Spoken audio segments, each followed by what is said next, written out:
দক্ষিণ এশিয়ার আকাশপথে বহুদিনের অচলাবস্থা ভেদ করে নতুন অধ্যায় শুরু করতে যাচ্ছে বাংলাদেশের জাতীয় পতাকাবাহী বিমান বাংলাদেশ এয়ারলাইন্স।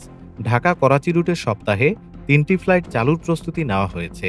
এ তথ্য নিশ্চিত করেছেন পাকিস্তানে নিযুক্ত বাংলাদেশের হাই কমিশনার ইকবাল হোসেন খান।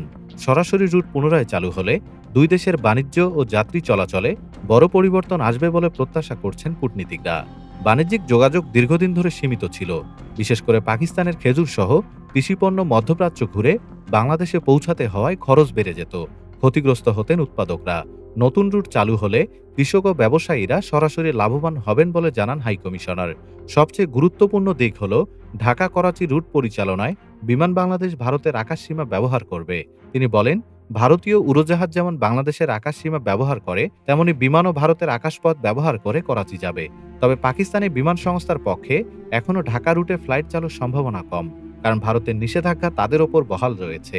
ইকবাল হোসেন আরও বলেন, দক্ষিণ এশিয়ার উন্নতির মূল চাবিকাঠি হল আঞ্চলিক সংযোগ। অতীতে আফগানিস্তান পেশোয়ার হয়ে ঢাকা পর্যন্ত যে কাফেলার পথ ছিল, আজকের যুগে সেই ঐতিহাসিক সংযোগই নতুন আকারে ফিরে আসছে আকাশপথে। ডেস্ক রিপোর্ট, বাংলাদেশ সময়। বাংলাদেশ সময়, সবার আগে দেশ।